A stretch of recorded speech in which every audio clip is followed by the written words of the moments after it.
Continuamos en momentos positivos en Melodía Estéreo. Siempre he dicho, José Ángel Fonseca, que la radio debe informar, que la radio debe distraer, que la radio debe acompañar, pero que la radio será más completa. La radio será más completa si enseña. Entonces la filosofía de este programa, Momentos Positivos, es esa. Es inspirar, distraer, motivar, pero también enseñar. Enseñar es supremamente importante. Me decía mi gran amigo Miguel Ángel Cornejo, el conferencista latinoamericano más escuchado en el mundo. Me decía que él tenía una adicción y le dije cuál es. Dijo, yo tengo la adicción de aprender. Y yo le dije, yo tengo doble adicción, aprender y enseñar. Y José Ángel, hay que enseñar con generosidad. Lo que una persona sabe se la tiene que enseñar a los demás. Eso lo digo en mis conferencias en las empresas. Enséñele a su compañero. Enséñele, pero enséñele con generosidad, sin egoísmo. Eso es básicamente lo que hay que hacer. Óigame, entonces, con frecuencia voy a tener profesionales que dejen enseñanza a los oyentes. Y hoy tengo como invitado al doctor José Ángel Fonseca Cadena, abogado, consultor y litigante en Derecho Civil, Comercial, Familia, Administrativo desde 1993 hasta la fecha. Abogado, asesor y litigante, entre otras empresas, por ejemplo, del Banco de Colombia, del IME, de muchísimas entidades. Es una persona que adicionalmente es periodista, es un periodista abogado. Y es especialista en temas absolutamente trascendentales para la sociedad. Realizó, por ejemplo, sus estudios de Derecho en la Universidad Externado de Colombia. Abogado conciliador dedicado al estudio del derecho civil, familia, comercial y administrativo, plenamente capacitado para el ejercicio idóneo de la cátedra, la prestación de servicios profesionales en actividades de consultoría, asesoría, litigio y asuntos específicos como contratos, obligaciones, responsabilidad contractual, etc. Pero hoy vamos a hablar de un tema que es un tema trascendental, la cuota alimentaria. La cuota alimentaria. Primero, doctor José Ángel Fonseca, ¿qué es la cuota alimentaria? Sí, bueno, para no entrar en definiciones jurídicas que son complejas para la gente, y como lo decía, lo ideal es enseñarle a la gente en los términos más sencillos. Es lo que es necesario para el sostenimiento, para que una persona viva con sus elementos básicos, se sobreviva en este planeta. Y estamos hablando de temas como la salud, la educación, la vivienda, la recreación, el vestuario y la alimentación propiamente dicha. Estamos hablando del desayuno, almuerzo, comida, etcétera. Todo lo necesario para que una persona sobreviva. Ahora, esa cuota alimentaria, ¿en qué caso se menciona eso de la cuota alimentaria? Es decir, ¿quién está obligado a aportar una cuota alimentaria? Porque uno diría, una mujer que es soltera, pues se aporta ella misma la cuota alimentaria, lo mismo que un hombre, pero de ¿en qué momento se habla de cuota alimentaria? ¿Cuando ya nace un hijo o qué? Desde el mismo momento en que nacemos ya se habla de cuota alimentaria, Ujú. incluso desde el estado de embarazo. Entonces tenemos que responden por cuota alimentaria los padres respecto de sus hijos, los hermanos respecto de sus hermanos y de sus padres, de los abuelos en el evento en que los padres no puedan sostener a un hijo, entre esposos, entre compañeros permanentes. Entonces es un tema que cobija todas las relaciones de parejas afectivas, de parentesco, a todo el mundo. Eh, Y hay varias clases de cuota alimentaria. Una para las necesidades básicas, pero hay personas que pertenecen a un estrato social, 4, 5, 6, y la cuota alimentaria en esos términos es diferente de la que una persona que vive en estrato 1, 2 o 3, por ejemplo. Ajá. Óigame, no sabía, doctor José Ángel Fonseca, yo pensé que la cuota alimentaria era del padre para un hijo, pero usted me dice que puede ser de un hermano para el otro, o de un nieto para un abuelo? Sí, claro.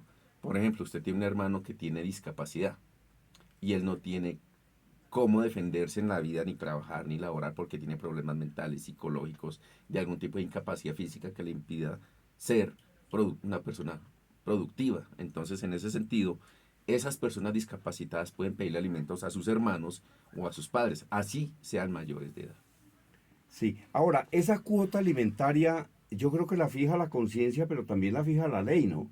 Porque la conciencia de una persona puede decir, yo tengo 2 hijos, yo me separé de ella, para mí la cuota alimentaria tiene que estar en 50.000 pesos mensuales, pero de pronto eso no alcanza para absolutamente nada. Hay como una cuota mínima de lo que se llamaría cuota alimentaria por cada hijo. Sí, Germán, pero antes de proponerle voy a recordar una anécdota que me fue muy curiosa en un juzgado. Estábamos en una audiencia de conciliación de cuota alimentaria y el asistente del juez le dice al señor, señor, ofrézcale a la señora lo que le nazca, lo que le diga su corazón. Entonces lo que pasa es que esta persona era muy mala, muy mal padre, muy progenitor y me dice, a mí nace el corazón dar 50.000 pesos. Le dije al señor funcionario, mire, señor funcionario del juzgado, usted no puede manejar esos temas así, porque las necesidades son reales. Entonces hay necesidades en salud, educación, vivienda, recreación, vestuario, alimentación, y eso tiene que someterse a unos parámetros para que se fije. Entonces, ¿cuál es lo mínimo de la cuota alimentaria? En Colombia, una persona que es desempleada, un defensor de familia o un juez de familia supone que así no esté trabajando con un ingreso fijo, gana por lo menos un salario mínimo. ¿Y qué dice el juez?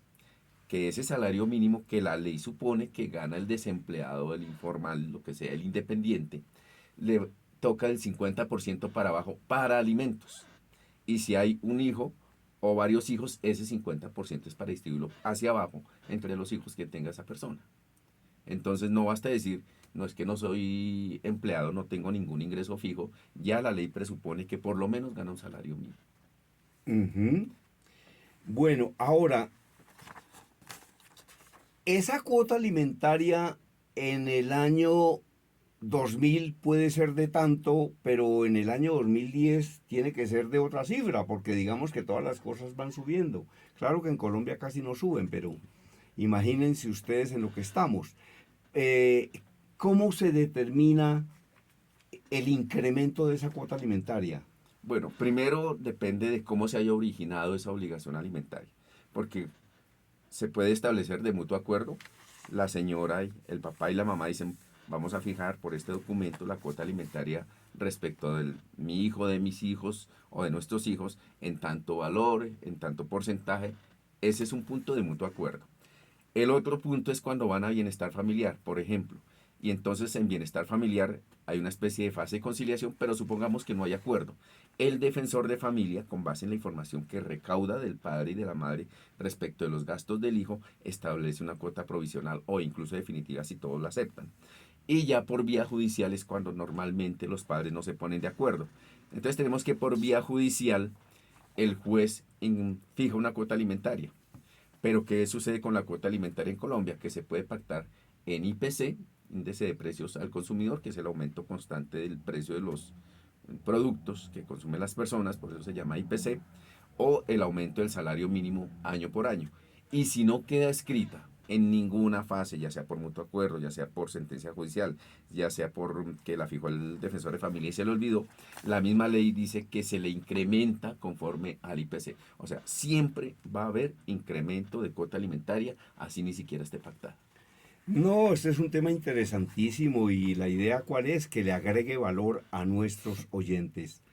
Vamos a continuar en otro programa con el doctor José Ángel Fonseca Cadena, periodista, pero además abogado, especializado en estos temas tan, pero tan interesantes. Y hasta aquí entonces, momentos positivos en la cadena Melodía de Colombia, Melodía Estéreo. A quien desee una USB que tiene cerca de 1200 de estos informes, se comunica conmigo, le digo cómo la consigue. Continúa circulando en todas las librerías de Colombia mi libro número 18, Habla en público para servir y no para lucirse. A quien quiera escribir un libro y no sepa cómo hacerlo, se lo ayudamos a escribir o se lo escribimos completico. Y también está circulando el curso Así se habla en público, presentaciones eficaces y vendedoras de alto impacto. Un libro más 34 videos. Todo por el día de hoy. Mi correo electrónico conferencistagermandías@hotmail.com, WhatsApp 322-218-7567. Desde Bogotá, la información la presentó Germán Díaz Sosa. En la producción de este programa, Eliana Lucía Roa Vanegas. Germán Díaz Sosa, quien espera con ansias la vida sabrosa.